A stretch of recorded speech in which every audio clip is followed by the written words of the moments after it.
We are live with the Survivor Washington out of Orting, episode 8, with the 8th person voted out of Survivor Washington Orting and the second juror who, unfortunately, we're going to have to cut this off. I got to go. This is, yeah, you don't get an exit interview. I'm sorry. Sure. We have to keep up with the trend of Survivor Washington shitting all over Kitty. And okay, I am your host, executive producer Hunter Snyder.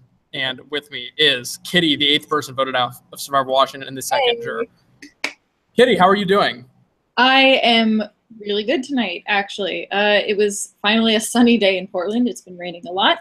And yeah, I've got a beer. I've got good company in you, Hunter, and I'm ready to talk. Of course. And there's no post-game. Oh, damn it. I hated that. That was horrible. No 24-hour after regret, remorse. Oh, no, actually, I was living like a whole 2 months after regret, remorse. And then finally, when I got voted out, it felt like a weight had been lifted off of my chest. So I feel really content with the game that I played and ultimately the relationships I got to take away from Survivor Washington. So it's been good.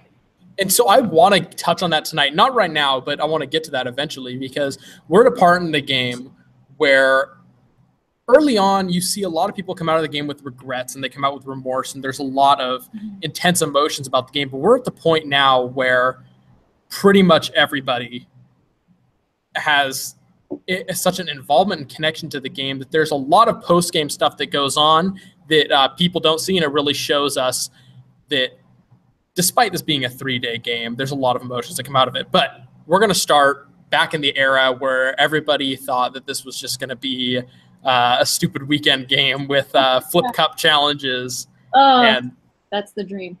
And so, Kitty, I did not know you before you applied for Survivor Washington. Unlike a majority, I think about a majority of the cast at least knew of people. I did not know who you were at all until you applied for Survivor Washington. Yeah. So where did you hear about Survivor Washington? I heard about Survivor Washington actually in a Facebook group that I'm a member of. And I guess it was you posted about Survivor Washington and looking for people to apply. And I live in Portland, Oregon, so I was a little worried because the application said Washingtonians only. And I was like, can I just, I'm 6 miles south of the border. Can I just squeak in here? How long had you been living in Portland at this point? I moved to Portland in July of 2015. So I'd been there for about 1.5 years when I think I applied last November. And you, you were one of the first applicants, but you talked about in your Meet the Cast interview, moving out to the Pacific Northwest. And so, of course, Survivor opportunity in the Pacific Northwest opens up. And so you see this application and. Yeah. So, well, my backstory with Survivor as a whole, actually, my boyfriend or my fiance was a big Survivor fan.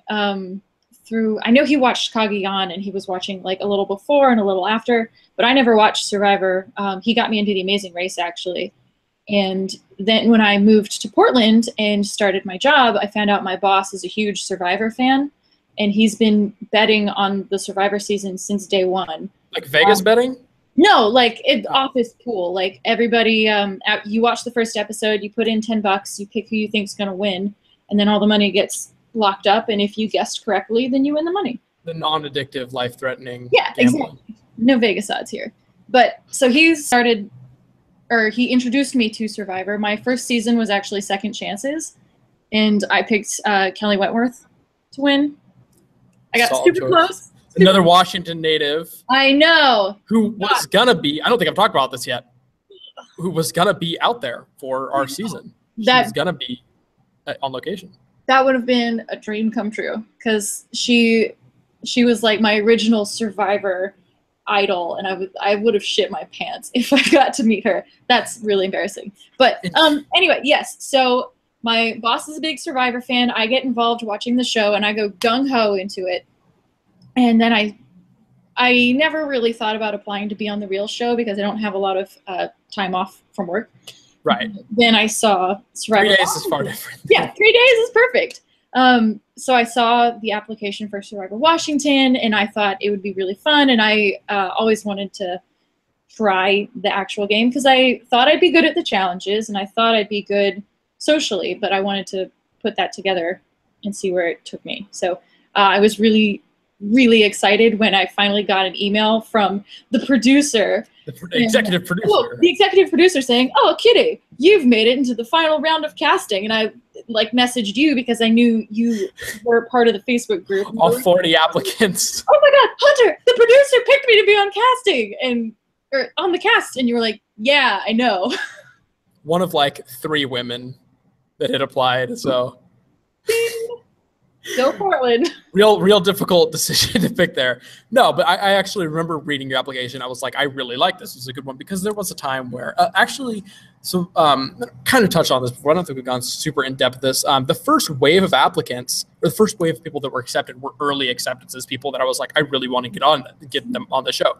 It was you, Nico, Stefan, Connor, and someone else.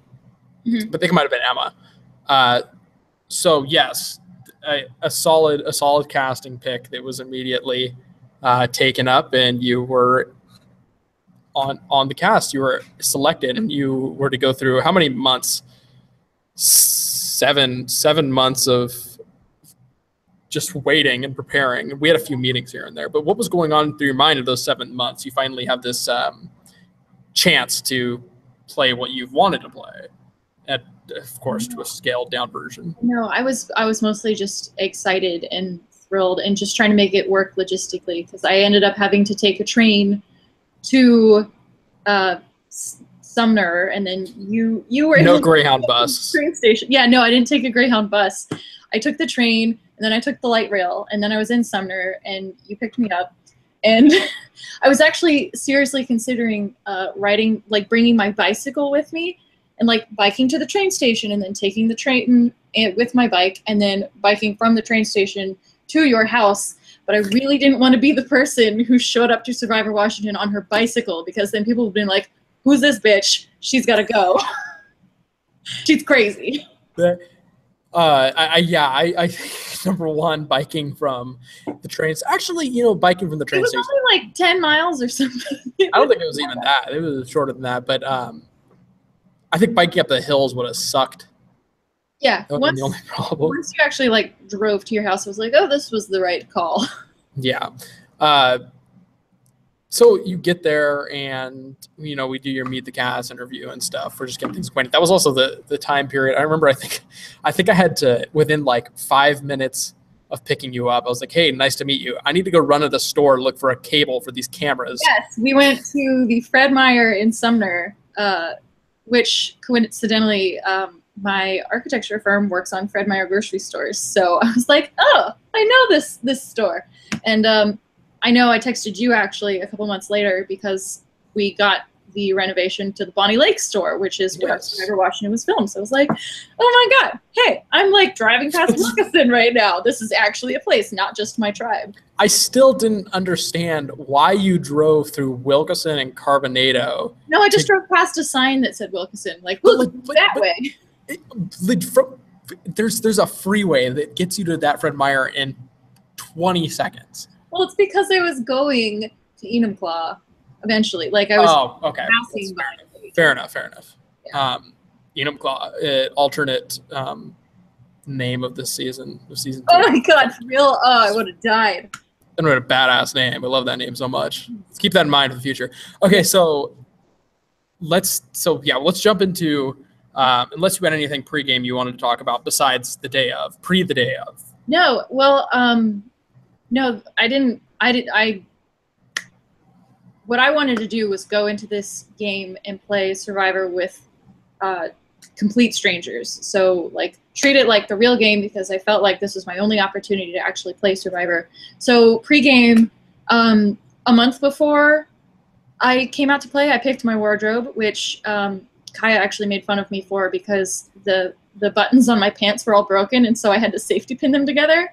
And she was like, Kitty, if you've been planning your wardrobe for a month, why didn't you fix your pants? Oh boy. I just never wear them, and I keep forgetting. So yeah, a month before the game, I picked my wardrobe, and then a week before the game, I was like, maybe I should stop drinking and eating as much so that I can be ready to survive the wilderness. On Cheerios. On Cheerios. And water. Yeah, Cheerios and water. It was a good diet. I've lost 8 Nico, I think, drank. Survivor Washington. Nico was the drank up most of the water, so I'm sure you guys weren't really hydrated to begin with. So yeah, you're prepared. You're ready to go out there. And then you start seeing the people that you're competing against. Yeah. And I love this situation. It's one of my favorite things in the last 2 seasons I've done is just seeing the people standing around in the starting location.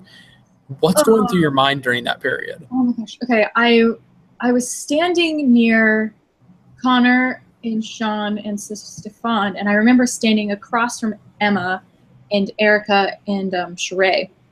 I said her name right this time. You did.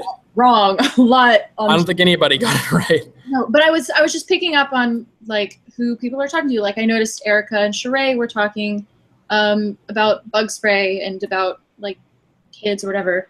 And I remember actually when Emma showed up, I knew she looked athletic, and then she made a comment about how she had gone rock climbing like a couple days ago, and I was like, she went rock climbing? I'm a rock climber. She has to go. There can be only one. Emma said she was a rock climber? Well, no, she said she had gone climbing with a couple friends a couple days ago. So, but oh, got it. It's just like the little things that people will D1 rock climbing.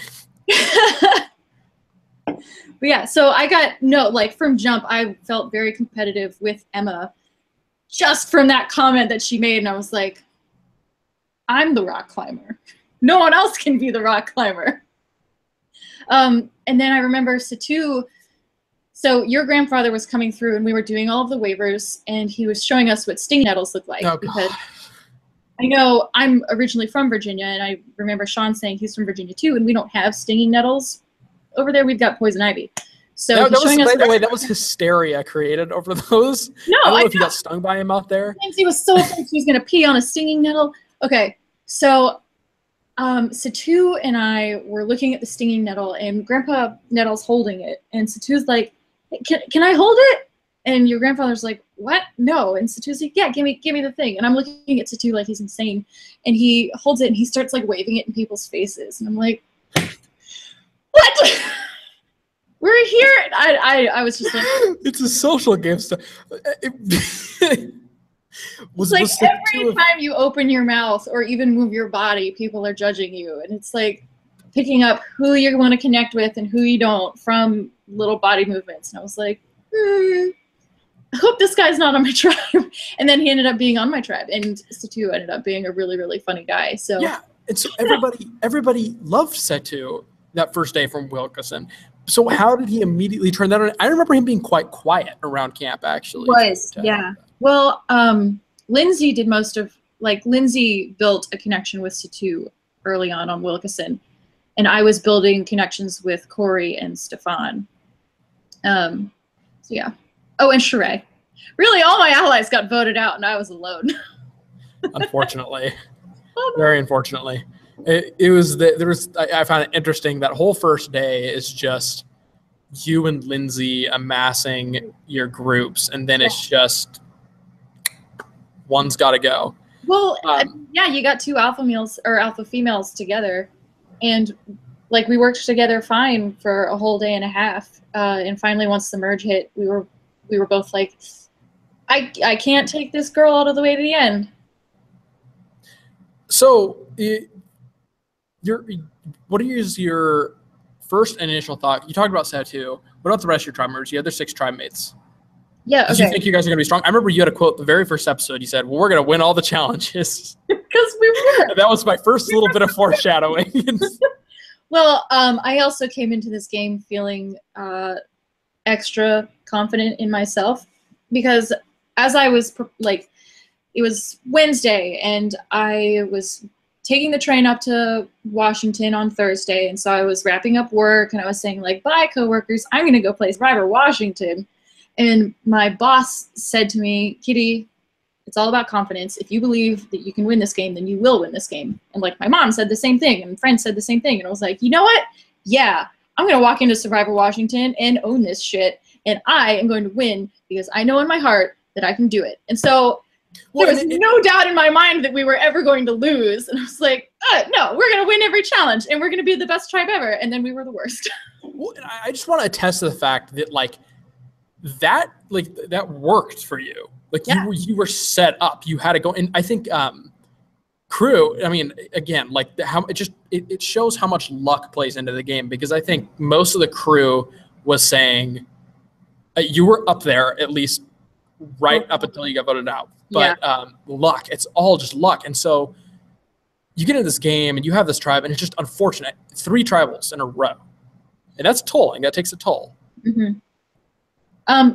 It does. It truly does. But to go back to first impressions, I don't want to leave everyone else hanging. Absolutely, yeah. No, I really liked Sheree actually from Jump. She was really funny, and I thought she was really thoughtful. I hope to just a quick interject while it's relevant. I hope to get Sheree's interview out soon. Yes. Cool. Okay. Corey, I had a quick connection with. He's the one who reached out to me like 20 minutes into the game asking about a final 2, and I was like, oh, well, okay then. Was your first year? I know that you said you were drawn to Corey at first glance. Oh yeah, because he looked like a competitor. Because I remember I defended him when Wes was calling him out when we were the 2 tribes. But he just looked like the Eddie Vedders. Great battle of the Eddie Vedders. The Battle of the Eddies. No, he looked like a sort of a wild guy that would be a little scrappy, be a little strategic. I felt like he could be a good shield for me and a good partner going through the game. We see how that played out. Let's see. There was Lindsay. Obviously, Lindsay was one of my closest allies. Lindsay and I clicked really quickly. And we gabbed. We talked all the time. We were talking strategy all the time. Kaya, it took me a little while to warm up to because she was a little quieter. And now that I'm watching the show, I'm realizing because she was making all of these great faces at people all the time. Yeah. Like, very expressive, and she was just like watching. Her best friend was the camera. Yeah. Oh my God. She's been awesome on screen, and it's been so funny because like in my head, I was always the star of my own show, and seeing other people's storylines pop up in like as the story of Survivor Washington Orting plays out has been really enjoyable because I'm like, oh, I never noticed that. Oh, I never knew there was an idol clue in the tree. What's been your favorite moment so far that you didn't know about? Oh God. Well, learning that Emma had 2 idols was pretty crazy. You didn't know that after the game? No. Well, I mean, I mean, somebody told me after the game, but like in the game, I had no idea. What else? There's got to be something. It was 2.5 days or 2 full days of all sorts of stuff.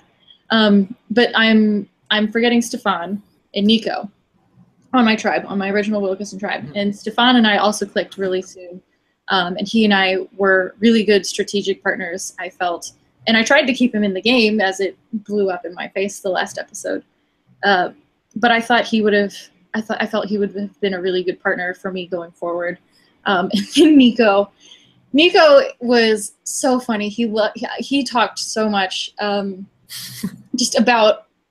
he talked a lot about Survivor and like different Survivor contestants that he had met. He met Dale Wentworth. And I was like, well, I like Kelly Wentworth. Ooh. Tell me about Dale. So, but yeah, no, I thought the Wilkerson tribe all were really friendly with each other, and we played games together. We played hot potato. We played cornhole. We caused a ruckus and lost a lot. These were very fun-loving. It was a good tribe. It was a good group. I love that group. I also want to go on record and say that our camp was better. It was shadier and there was more space. Oh, because you were in Carbonado became the juror camp. Yeah, Carbonado. So you also got all 3 camps technically. I did technically get all 3 camps in Carbonado. You just never played the game in Carbonado. That's true. Correct. Yeah. But so rank. Where does the merge camp? Merge camp is. I think I like Wilkerson's camp better. Yeah. Yeah. Why is that? I mean, there were easier places to hide. Like, I feel like Wilkeson had an easier chance at strategizing because there were little nodes that we could scamper off to as pairs and trios and quads. And Carbonado was really exposed, and the Merge tribe was also really exposed because there was a path that went off to the confessional area, and then there was a smaller path that went to the water, but that path was really visible. So, like, if I grabbed Kaya to go to the water, then Stefan and Lindsay also followed. So it just became harder to get away. And I didn't realize, actually, that people were so freaked out that Sean and I were talking before that tribal council, because we just, like, went around the corner into the hayfield and were chatting, and apparently that was really shady. So yeah, that's when the other 8 were playing Kumbaya in a circle. Yeah. Between their tents. Mm-hmm. They were having like prayer circle, and you guys are ditching to go hang out in the challenge area. Oh yeah.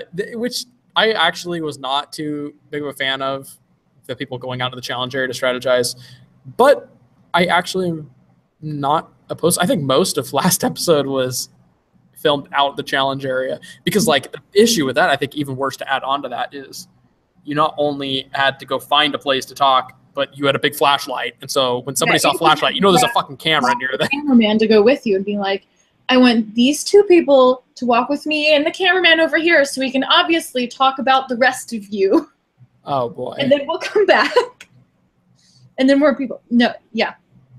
Well, and that's where I think, just as an assessment, Lindsay and Emma did a really good job in terms of making sure that it wasn't suspicious what they were doing, because they made sure to talk to literally every person.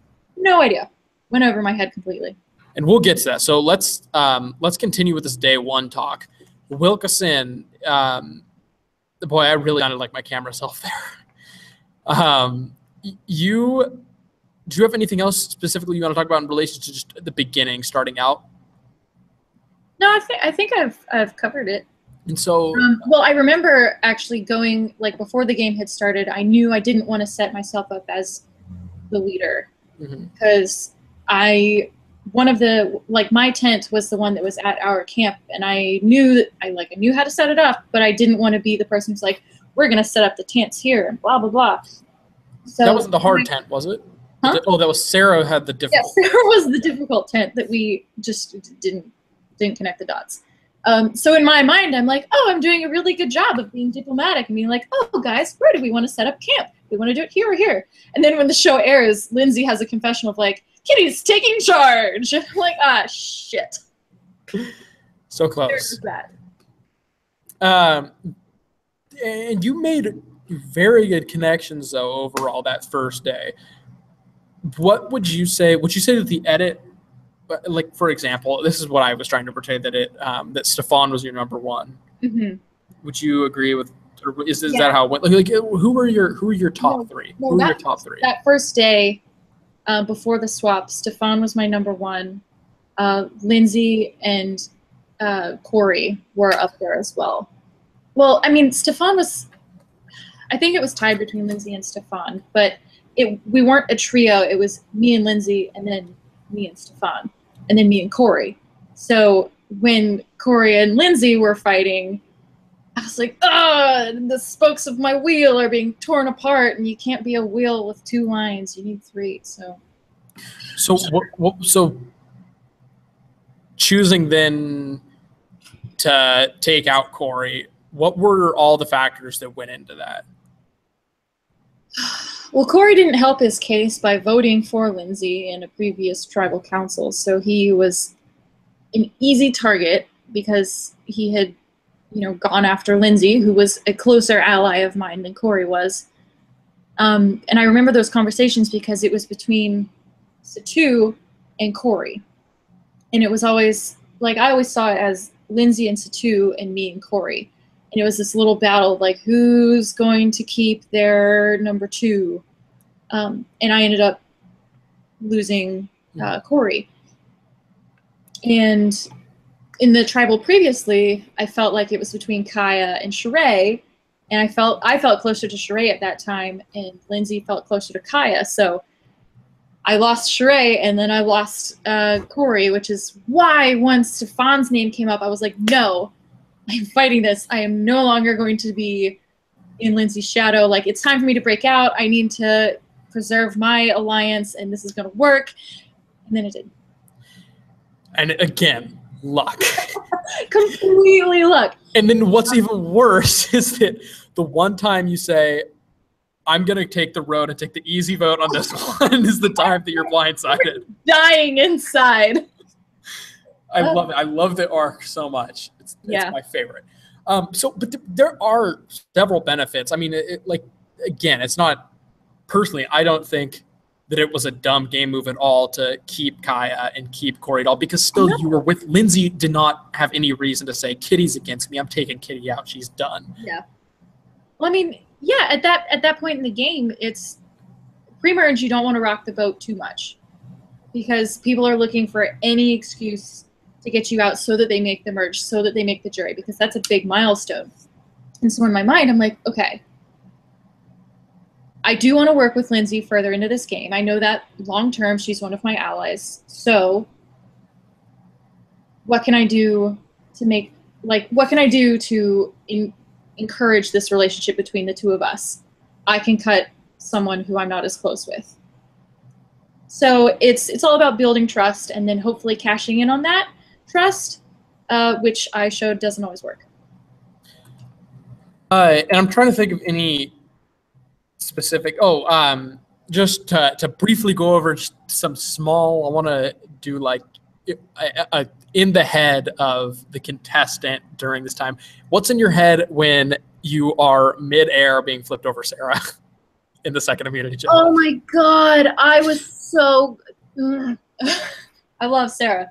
Don't get me wrong. I was so mad that she got down on the ground, because I was like, I can't push her because her center of gravity is so low. So I hopped over her to try to get down next to her and push her from the opposite direction, but my feet went out of the ring. And I'm so upset because I was like, no, I just did this really dope-ass backflip thing, and it really failed. I wonder I feel like this whole season has really been like me trying something big and just like falling. It's a very good arc to have. That's why I was like, it's enthusiastic and it's fun to watch. That's why I was like, in the long run, this is funny. This is something that's like it's nothing against you. It's not like, oh, Kitty sucks. Kitty. It's like how your icon in the Patreon group right now, which we do from the terrible, horrible, no good, very bad day. We update every week.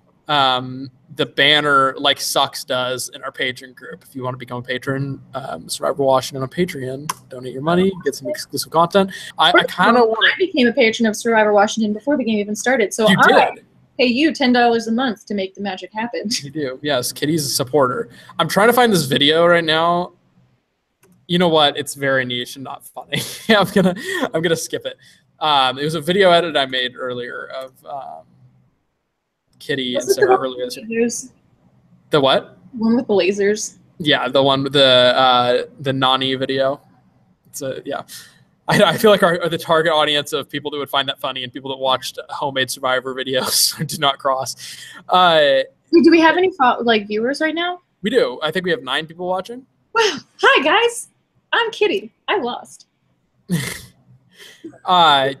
Yeah, and there was not a ton of promotion on this, which sucks because my phone, I did not get a charger till just like a couple hours ago. My charger's been gone, which is why I was not able to promote it. No, I was trolling Facebook at work, and I was like, when's he going to post? When's he going to post? Are there questions? It's unfortunate that people never ask comments or questions in those anyways, so thanks, guys. It's your fault. But no, you got people watch these, so it's good. No matter what, you'll get good. I think Stefan actually ended up with like 300 something views. Hey, go Stefan. So, yeah, that's pretty good. Okay, moving on. So this is another what's going on in your head, because this is my favorite moment is in the middle of the night. Not in the middle of the night. It's like 3 a.m. Oh, when you came to wake up camp? And I went to your guys' camp first. It's another moment where it's just, oh God, poor Kitty. Is when I'm like, hey, Kitty, hey, trying to wake you up, and then I start yelling in your ear. No, I remember I was just waking up from a dream, probably because I heard footsteps, but I I was awake when you said, "Hey, Kitty," and I thought you were Stefan talking to me, and I was like, "Yeah, what's up?" And you were like, "Wake up, wake up, wake up, wake up!" And I was like, "Fuck!" And like, I am not wearing pants because it was hot when I went to bed. Oh, but you didn't pull a Lindsay and didn't have to complain about it. Lindsay wasn't wearing her sports bra, but I was not wearing pants, and you were like, "Get out of your tents now!" And I'm like, "You were waiting." Yeah. But you didn't attempt to usurp the host's command like Lindsay did in terms of fighting me to let her put her shirt on. But anyways, so I did not know that. That's a funny factoid. Did you expect it? Did you expect the swap? I mean, I expected a swap the next morning. I didn't expect to be woken up that night. God, that was when we voted out Corey, and it was another late night. And we were going to bed, and we definitely heard something that sounded like coyotes, like off in the distance. And I guarantee there are coyotes. Cool. So we're going to sleep in the woods, and there's coyotes. And then 4 hours later, we get woken up by a foghorn and poor Nico on camera. And we're like, no. Nico's like, ha, ha, ha, my revenge. Yeah, they actually were coyotes. I think Emma's confessional night, too. You could hear them in the background of one of them, and I said, "There are coyotes out there," and Emma starts like flipping out, which I should have aired, but time constrictions. There were enough of us. Like, coyotes aren't going to attack a group. Yeah, the coyotes will not attack a group, and coyotes are small. There's no way. You guys were in no danger whatsoever. Anyways, face, no big deal. Anyways, I'm really waking up. You are. I did want to add really quick. I think it was. It was you. You watched Sumner, correct? Survivor Washington Sumner. Well, you watched like enough of it to question me about the high schooler situation. You didn't want to be the only non-high schooler. I watched like half of the first episode. I got to the idol hunt, and I was like, I'm bored. Yeah. Okay. Yeah. You guys I hate you all. I hate anybody that shits on Sumner. Okay. No, anyways. The camps were in a coyote den. Oh no, that's bad. Yeah, during the final immunity challenge of this season, okay, the contestants, as they were walking, trying to make it as vague as possible, there were small coyote puppies in the area where the challenge area was at. They didn't see them; we heard them, but I knew that they were back there. Yeah. Because we talked about it. But anyways, you swap middle of the night. Yep. And you're not in the majority. You're in an equal. I'm in an equal tribe, yeah. And you have Lindsay. You have you have Lindsay and Satu, yep. Right? I'm forgetting the details of my own season. That worked out for me because I remember after we voted out Corey, Stefan and I had a conversation because we had been together that whole day one, and he and I chatted, and we were like, we think there's a swap coming up soon. Hopefully we get swapped onto different tribes so people don't see us as a pair, because we wanted a little more independence from each other to make our own games happen and then come back together at the merge. Well, and all the pairs got split up too. Except Lindsay and Satu. Well, but Lindsay and Kaya primarily. Lindsay and Kaya got split up. Yeah, so it was Emma. Teaser for next episode, we're going to revisit that relationship. Yeah. So it was Emma and Sarah and Brett who joined our tribe, and I felt really really interested in that whole dynamic because Emma was somebody who I had had my eye on from day one as somebody I didn't want to she was the opposite of me in my mind. So I was like, I don't want to play myself. I want to get this other person out. Like, there can be only one. Yeah. So that was in the back of my mind. I remembered Brett from when Nico got voted out and he was the camera guy. I remember Brett making some sassy comment about oh, what, Nico? Blah, because he was filming, and I was like, who's being mean to Nico? Nico's our little brother. We can only be mean to Nico. No one else can be mean to Nico. So I was like, who's this guy? And then Sarah, she had flipped me out of the challenge in the sumo challenge. No. So really, I'm put on a tribe with all people that I have some sort of like contention with, who had like, who were my opposite or who I thought could beat me or blah, blah, blah. So I was like, how do I navigate this swap tribe? But I ended up connecting with Sarah really well, and Sarah, Lindsay, and I ended up solidifying a really good relationship. And then I got to know Brett, which was fun. Actually, there's a secret scene, I hope, that we filmed on our iPad because we were killing time, where Brett hid our tent stakes around the forest, and Sarah and I went and tried to find them. It was like a scavenger hunt. Was it on your iPad? It was on my iPad. Did you see it? Did you see it after the game is over? I mean, I can probably look right now, and because I am missing. We can talk later. Yeah, we'll talk about it later. I'm just I did not see that, and that's unfortunate. But I would have put that in.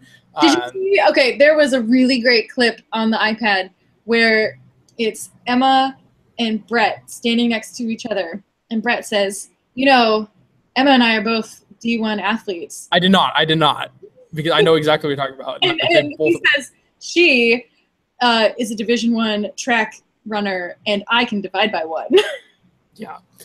We died. I unfortunately did not have that. Because I was really looking forward to that. I thought that was a fun scene. All right, from what I heard about it. But yeah, so you guys, maybe Wilkeson Camp was just like had some lovey senses in the air or something, because everybody got along at Wilkeson. Yeah. Nobody had any, as opposed to Carbonado, where everybody is just like jumping to kill each other as fast as possible. And then I really wish we had done Ponderosa videos, because yeah, there's stuff that goes on this season. But so yeah, Wilkeson's just a fun camp. So when Lindsay approaches you with the idea of throwing the challenge, though, to get rid of Brett, is there any hesitation? No, not at all. Because Lindsay and I collaborated on that idea, because she and I were, in a tight alliance. And when she suggested Brett, I was all for it, because everyone's looking for any excuse to vote someone out that isn't them. And I was like, oh, Brett was mean to Nico. Brett needs to go. Exactly. But you're also trying to wrestle that with, oh, but I'm building this relationship with Brett. He's actually a really nice guy. But, Survivor is all about separating the relationships the new relationships you're building with the ultimate goal that is you winning this game. And I remember Sheree saying this on day 1 before we voted her out. You need to take people to the end, or you need to build the network around you of people who will support you. And that includes the people on the jury who would vote for you. And that includes the person who's sitting next to you at the finals. You really need to cultivate that group so that you look the best compared to who you're sitting next to. And so you are supported the most by the jury of your peers. And I didn't feel like Brett was going to help me in that goal. That was, excuse me. That was your quietest period in the game. The swap. There wasn't a lot. Was there anything that wasn't shown on camera, or anything that was going through your head at that time that you wanted to talk about or share? No, it was a really quiet period. That's when Lindsay was doing a lot of the driving, and I was letting her drive. But that's when Sarah and I became close. Actually, Sarah and I had a conversation before a challenge where she and I realized we both sew, and we both are quilters. And so we were like, oh my God. You both are like season 3 of Survivor Watch. Like, what? So we talked about how we can make the buffs better. And, oh, my mom collects vintage sewing machines. She has a bajillion. I'm like, oh, we should do a fabric swap. So... And we should both tell Hunter about where to get buffs, which do not put it out loud, because there are people that are competitors with us that are not allowed to know, because we need to have a monopoly on this. Get them out of paper mache and put them on your head like a crown. Put them through the printer like we did on fabric this season. Also, they do not wash well. I washed mine because it smelled like forest and ass, and now it's all white out. Okay, well, you will be able to get one new Wilkeson buff, a full Wilkeson buff soon when we start selling them. So that was just a quiet period of time. You know, you're in a safe spot. And I don't think your name came up. I know Sarah's name came up, Brett's name came up, Emma's name came up, Wes's name came up, Connor's name. Everybody but you and Sean pretty much were the only ones that were just, you just had an easy swap, easy time, and then you get on the merge. And then and then we have a struggle. So what were you doing when you were just kind of right after the merge? You were walking around just like as everybody's sitting. You're just. I was dying from the inside, actually. So really, I've been trying to eat healthier now that we live in the granola capital of the United States, Portland, Oregon. Okay. And the merge feast was hot dogs and Gatorade. But before that, seconds before that, you stood up like an NPC in a video game, turned and made a 45-degree angle straight. Oh, yeah, no, that was production interference. No, yeah, it was after we had voted out Brett. That's my favorite scene. And then one of the production people said, "Hey, I need a volunteer," and I was like, "Okay." You volunteer to be voted out right now. Yeah, go walk over there. And so I like robot walk over, and I'm like looking at a pond off in the distance, and the production person is like, "No, turn." I'm like, oh shit, there's a merge feast. And it was hot dogs and s'mores and Gatorade and all of this stuff, and so everyone's like, "Wee, merge!" And like I just did not see it. Maybe it was the Cheerios for a day and a half.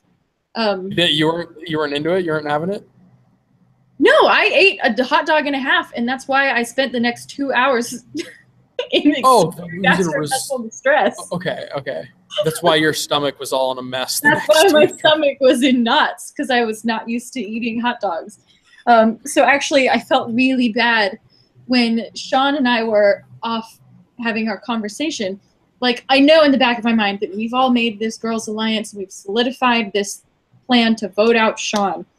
And this is the first time I get to talk to Sean, and I find out he's from Virginia. I find out he went to college about an hour and a half away from where I went to college. I'm like, oh, this guy sounds so interesting. And like, while we're having a conversation, I can feel my stomach just start like jumbling. And I was like, in the middle of the challenge? No, in the middle yeah, in my conversation with him after the challenge. And he's like trying to grasp anything, like, let me stay. And I'm like, I'm really sorry. Okay, I have to go. I'm dying. Is that why? We'll talk before tribal. And then as soon as I get back from the bathroom, everyone's talking to tribal. I'm like, well, there goes that chance. Why? Yeah. But yeah, no, I completely just glossed over the individual immunity challenge that I won. Yeah, the winner. You first individual immunity winner. I was so stoked about that. And I remember I watched the recap episode with Jaden and Marissa and Brett and Heather, I believe, about that episode. And Brett said, oh, I don't know why Kitty didn't throw that to Satu. Then in my mind, I'm like, okay, yes, this is going to set me up as a threat because I'm the one winning the first individual immunity challenge, and I should have been a little less cocky about it. But who doesn't want to be the winner of the first individual immunity challenge? I'm like, of course I'm not throwing this. Yeah, you gotta. The first person to wear this necklace. You gotta go all in on that. I wouldn't do, however. I mean, I will say nobody mentioned that except for the one person that you don't want to mention that, and that's Emma. Emma was the only one that was like, Kitty's an immunity threat. As we saw, she believed that she wanted you out because she thought that she has a good chance of beating all the other women in immunity challenges. Yeah, no, I thought I was an immunity threat for sure. I mean, when I lost the next immunity challenge. Just to clarify really quick. Yeah. Saying as in winning the first challenge set a precedent for everybody saying Kitty's a threat, not saying you aren't an immunity threat.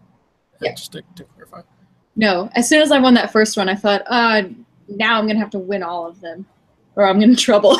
I'm going to have to Mike Holloway this or else I'm stuck. It's what, 8 challenges in a row? It can be done. I'm sure we'll see it one day. We'll see it one day. So anything else past that the merge? No, I feel like merge episode. I mean, Wilkinson was such a happy bubble. Like, no matter who we were with, that pocket of the forest was a really peaceful, place, and it seemed like time just passed by really slowly back at Wilkeson camp. And then as soon as the merge hit, it was go, go, go, go, go. And I know that we also only did 4 tribal councils that first day, and we did 5 that second day. So we were trying to cram in a whole other episode of content into another 24-hour period. So there just wasn't as much downtime. The pace was faster. There were more people to keep track of. There were new people to meet. Like, I hadn't spoken with Connor or with Sean until the merge. So everything just was faster and faster and faster, and I had a really hard time keeping up with it.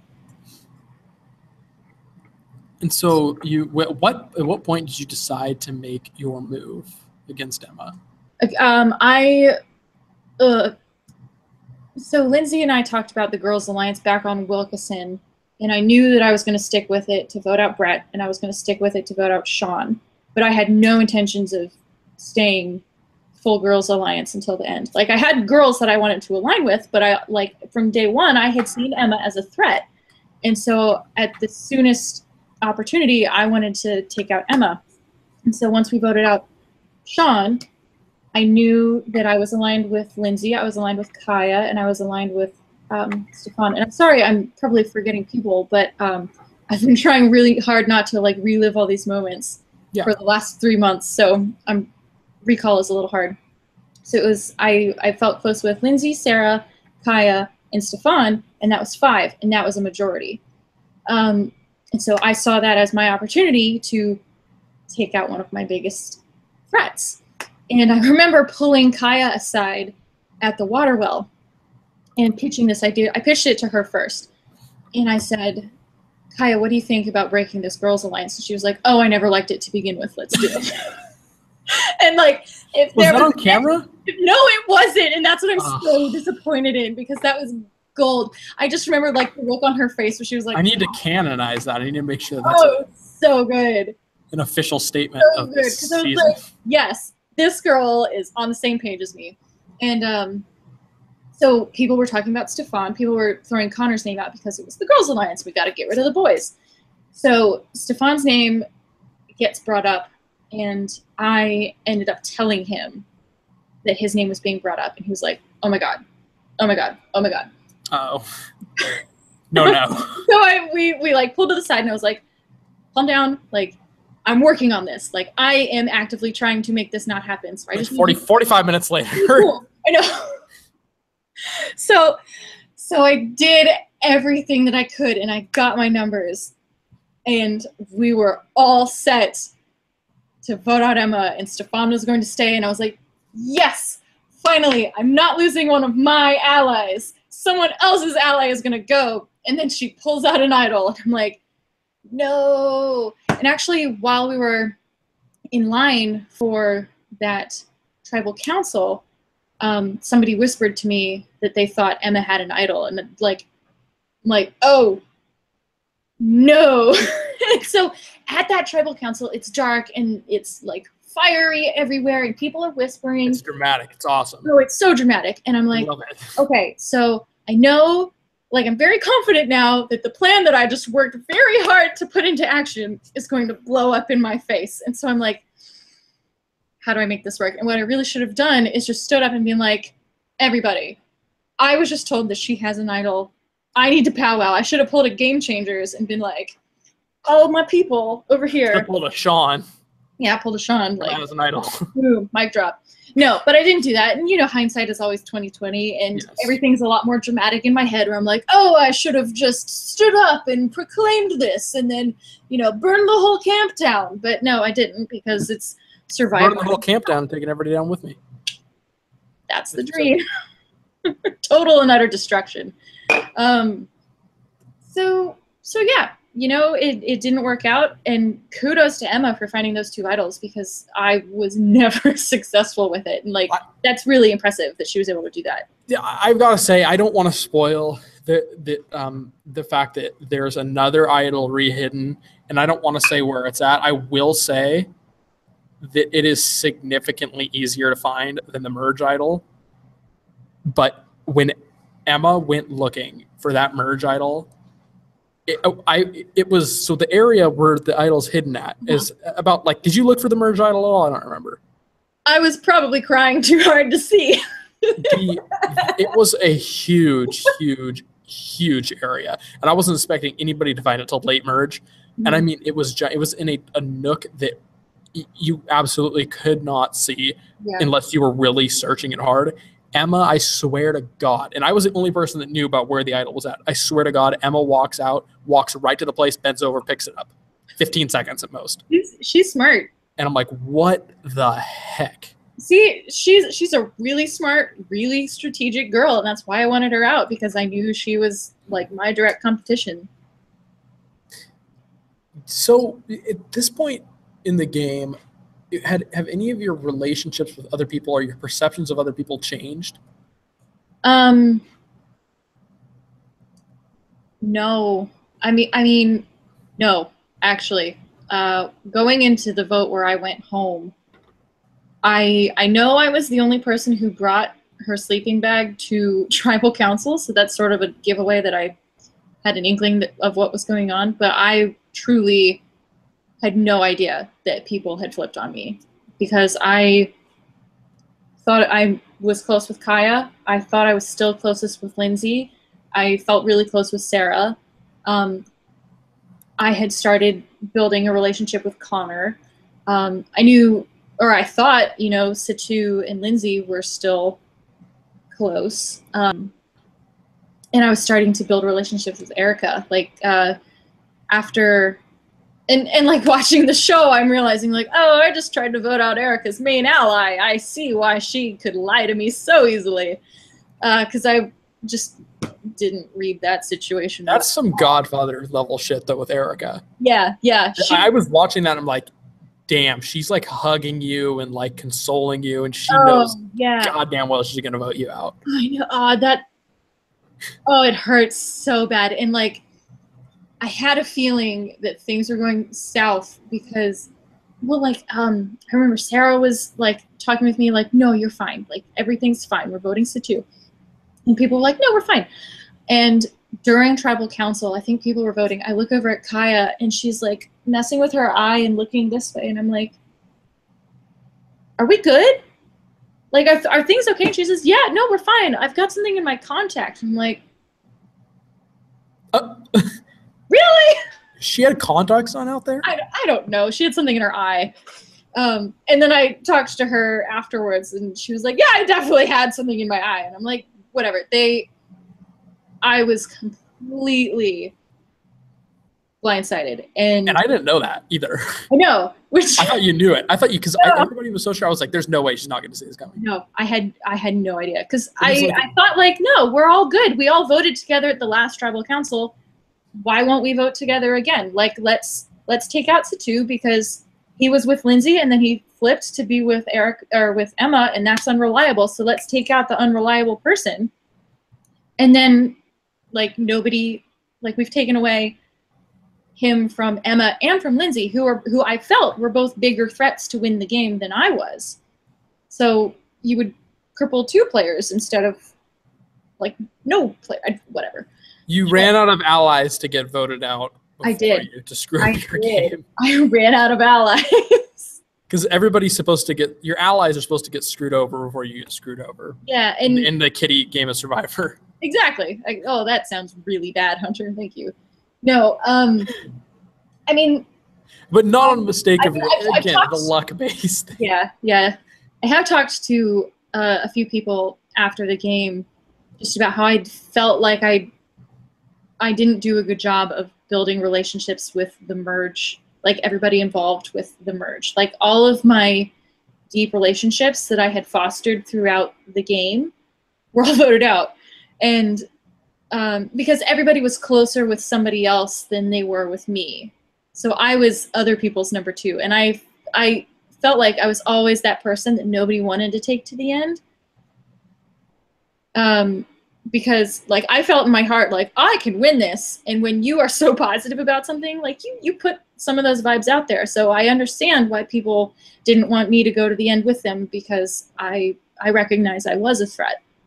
So I mean, ultimately there are no hard feelings, but in the moment I was gutted. I was devastated, and it was exhausting, and it was midnight, and we had woken up at 3, and I'd done all of this stuff, and I had won, and I was really high, and then I lost Stefan, and I was really low, and after my final words, I cried. Yeah. And it was cathartic. It was good. I was fine the next day. Like you just said, I just want to touch on this really fast. It's not just the I mean, significantly the emotions, play a huge part, like you've said, but people need to also grasp the concept that those are all happening within an hour, within 2 hours, within 3. Yeah. It's such a roller coaster being out there that it takes a toll, and you don't have time to process. Exactly. And especially because we had 30 minutes between me finding out that people think, oh, she mistakenly thinks she's in charge of the game. And so that happens. 30 minutes later, Kitty gets the boot. Yeah, and like, I don't want to undermine Survivor, because obviously Survivor is far and away. But the thing is you have emotional, you have time to process some things. Mm-hmm. Nobody here at this point, people are on 2 days of not sitting down and thinking. Mm-hmm. And so when people, trash LRGs and they say, oh, it's stupid, it doesn't matter, there's an emotional toll. It felt more intense. Like, it felt like you squished a 39-day game into 2 days or 3 days, and there's a lot of like ups and downs and downtime that happen in a 39-day game that you lose. And so it's like all the strategy of a full season of CBS Survivor, but squished into the 3-day window we had on your grandparents' farm. Because you got to get there. And like Corey said, I mean, the thing is going to go fast. You got to start making moves. You don't have time to sit around. Exactly. Which is why I was so like ready to jump on Emma, because I was like, we don't have time. We have to go. We have to do this, and we're going to put it into action. And then when it blows up in your face, you don't have time to fix it. And like even like Sean said in his interview, there wasn't much time. He had one person he'd go to. He chose to go to you based off of information that he was given. You don't have time really to process your actions. I think that causes a lot of regrets in contestants, because it's like you got to make a decision and you got to stick with it. Yeah. You got to go. You got to stick to your guns. Yeah, you got to live with it. Any fun Ponderosa stories with you and Stefan first night? And Brett and Sean included. No, that first night we were all fried, because Brett, Sean, Stefan, and I had all just been voted out that day, and we were all in various degrees of coping with our emotions. So no, that first night was very like raw and rehashing and being like, oh my God, this happened, and you knew this and you knew that, and oh no, everything's horrible. But the next morning, once we had all showered and once we had all gotten food that wasn't Cheerios into our systems, things were good. I actually brought my hammock with me to the game, and it was in my Ponderosa bag. So we set up my camping hammock at Camp Arbornado. Oh, I wish we would have done Ponderosa videos.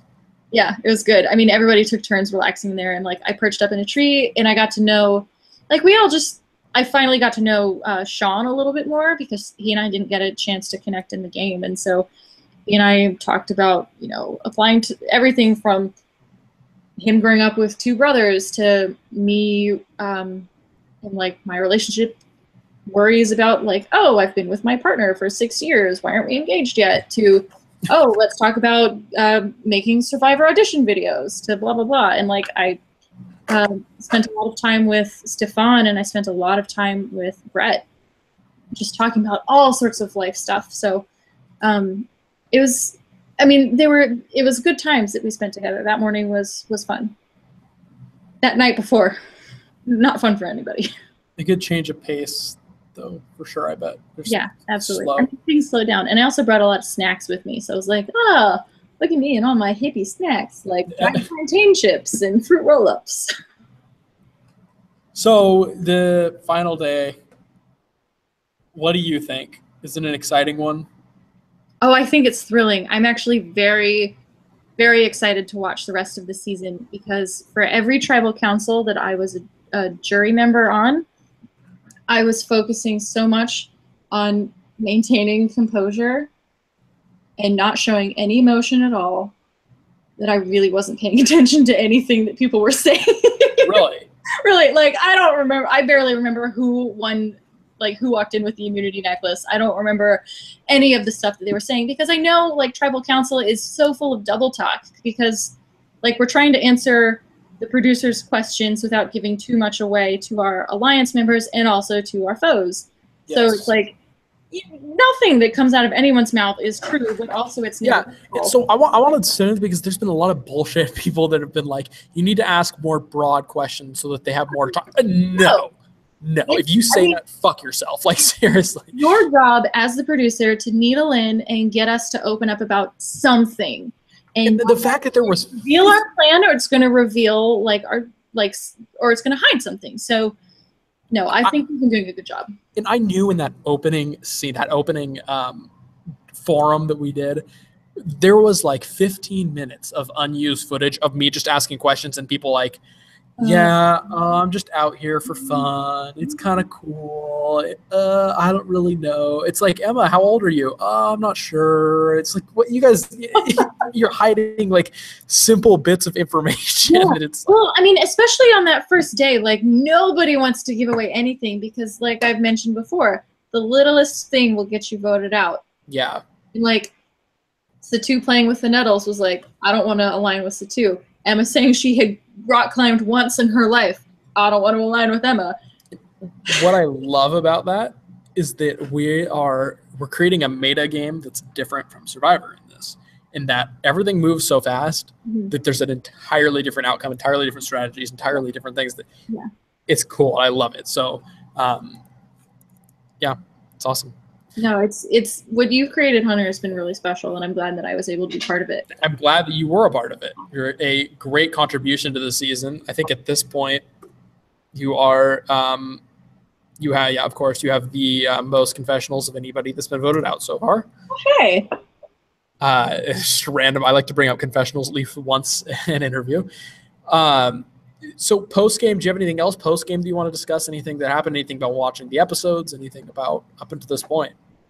No, I had a watch party for the premiere episode, and that was really fun. I brought a box of Cheerios and made everyone eat some, as I did. No, I got engaged on the day of the premiere, so that was very exciting. What a day. That's a huge day. That was a really good day. Everybody. Although I think it would have been cooler if we would have prosed at the live finale. No, well, he can't go to the live finale, so yeah. Also, I wasn't really willing to wait 2 more months because I am impatient. Or the whole awkwardness of me wanting to arrange the cameras so that they're all properly set up in the middle. No, that was a really, really fun day because the whole group chat was getting psyched for the finale, and I was like, so guys, I'm not going to be doing any press today because, and I sent the picture of him down on one knee, and everyone was like, bah! I'm like, God damn it, you just ruined my entire Survivor Washington, no! Nobody's at Lindsay's premiere party, and I'm like, they're all probably looking at Kitty's engagement photo. Like, I hate all these people, but no, I mean, that's really been my big news. So, really quick, I'm just gonna get some questions. Yeah, of course. Ooh, questions. A lot of people were just making comments, which is good. All good things, I hope. They are very good. We kind of already touched over regrets. I don't feel, unless you want to talk more about regrets. I feel like we're in the happy part. I'm trying really hard not to like relive the game in my mind because it's just not something that I really want to worry about because it was a very fun game and a good experience, and I hope maybe to be on the show one day and try to get to play it again.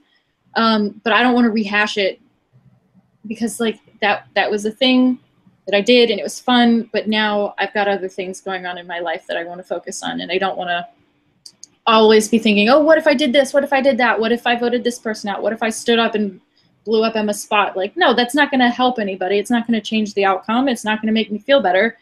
And I just I don't want to live in the fantasy world. I'm really enjoying watching the game as it's playing out. I don't need to rehash it because there's so much stuff that I didn't know about that's going on behind my eyes that it's just thrilling, and like I'm really excited to see where the story goes from here on out. Okay, so Xanny Zuzu wants to know, did you find your husband through a Survivor process?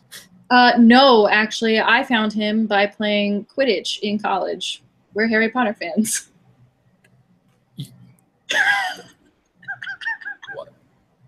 What? Yeah, like the Harry Potter sport on broomsticks. My college had a Quidditch team. I was a beater. You know what? I feel like Survivor Maryland had a few. Oh my Quidditch God, players. Maryland's Quidditch team is so good. We beat them once, and it was like the best day Whoa, of my life. hold on. Hold on. No, hold on. Wait. You played against Maryland's Quidditch team. Yeah. When did you graduate? I graduated in 2015. I was in a 5-year program, so I played. Well, what if you played against some of Maryland's, the people on Survivor Maryland? I've never seen Survivor Maryland. Would that be just the most thrilling thing in the entire world? I'm going to check. I don't remember. I think it might have been. It was not Outback, but it was. I know there was one person. We played them in the Turtle Cup in 2011. That's right, because that was like a month before CJ and I started dating. Okay. Anyways, you were gonna get your Quidditch thing. No, I don't need to show you my trophies. I mean, trophy. It was good ones. Favorite moment in the game that was unaired? Favorite moment in the game? Honestly, I was thinking about this today in preparation for this question, and it's the moment where I asked Kaya if she was okay with switching on the Girls Alliance, and she's like, "Of course, I never wanted to do that." Well, no, my actual favorite moment was when I won the Balls to the Wall challenge, but that was definitely aired because that was a challenge. Yeah, that was good. That was a good one. What about your? What was the most your highest point in the game? What was the point you're like, this is peak Kitty? It doesn't have to be strategically. It doesn't have to be Kitty. It's just like this is my prime in the game. No, I mean I felt like I was at my highest high when I was doing my victory dance after winning that first immunity challenge. That was a kill. Then it was a good dance. Also, I didn't think you guys were gonna win that challenge. I thought you guys were the first one. No, it was so good. So when Sean and I were up on the balance beam together, he was trying to like get me to talk and throw off my concentration. He was like, "Oh, Kitty, where'd you go to school? Did you study abroad? Blah blah blah." And I just started telling jokes, and I had just learned a new joke. Hey Hunter, what did 0 say to 8? Nice belt. That was the episode I had. It was great. Nice belt. I subtitled that in, and you tried to hit me on that joke. That was very fun. That was one of my highs because I was like, I can be strategic, and I can be strong, and I can be ridiculous. Do you have any interest in Survivor on CBS?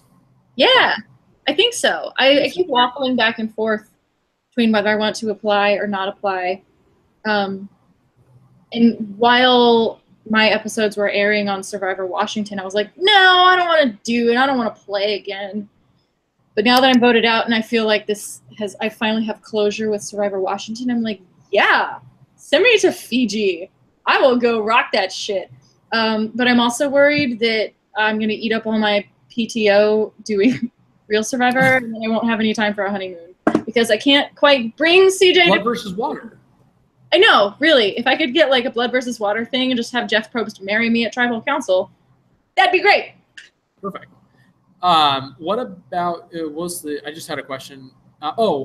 Who has surprised you the most so far, seeing them on camera? Seeing them on camera. Are we talking about people who are still in the game or who? Either or. Either or. I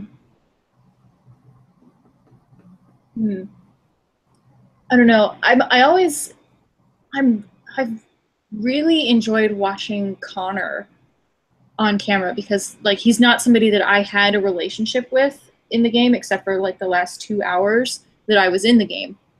And because he ended up voting. Yeah, he did vote for me. There was a conversation that he and I had actually at the water. He voted for you? No, he voted with me. Yeah, voted. Okay, he for you. Because he and I were getting water, and he whispered to me like they're telling me to vote for, like they're telling me to write your name down, but I don't want them to boss me around. I'm not going to do that. And I'm like, yay! I have someone on my side.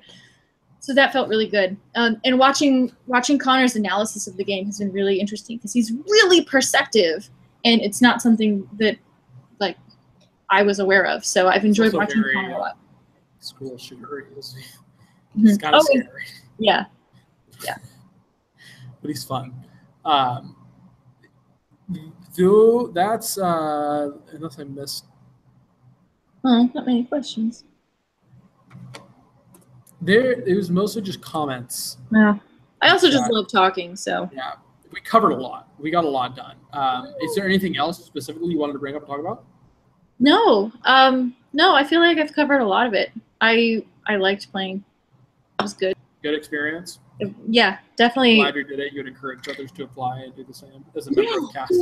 After I got voted out, I was like, I don't know if I would call this a fun experience. It was definitely an experience. But now that I've had enough time to process it, and now that I've got other things going on with, like, work has picked back up, and now I'm planning a wedding, and now I'm watching it all play out on YouTube. I feel like I've gotten a little bit of distance, and that's been really healthy. So, yeah, it's been good. I'm hoping that I can be crew for season 3. Hoping. Yeah. It's suggesting you're not already crew for season 3. So I'm excited for that. I think it should be really fun. I really want to help out with the challenges and running the challenges and being a dream teamer and setting them up. You're signed on because nobody else has dreamed it yet. So yes, just me. Season 3, we are still setting a date for. We will have that by December. In December, the first batch of notices for casting. Okay, here's another question. Do you think you got a fair edit? Oh yeah. Yeah, I felt so. I mean, what I'm learning, or what I found interesting is that when you play the game and when you go through life, like, you are the author of your own story and you're the main character and everything revolves around you. But in the game of Survivor, you have 16 people who think they are the authors of the story and that everything revolves around them. And you're forced to realize that, oh, this isn't about me. Like, I don't win, somebody else does. And so, like, watching the full story of Survivor Washington unfold has been really intriguing. And just, like, coming to terms with not being the main character has been a process, but it's been really enjoyable to watch. So I don't feel like I was gypped, and I don't, like, I feel like my story was represented really well. And I'm happy with that. Okay, we are at the end of our interview. Thank you, Kitty, for a wonderful time. Thank you, of course, for being a part of this season. We will be seeing Kitty again for the rest of the episodes of Survivor Washington, as she is a member of the jury. Kitty, do you have any parting words you would like to give to your fans and audience? No, I have no words for these people. I have nothing to say. That was perfect. We're going to end on that note. Thank you, folks. Good night.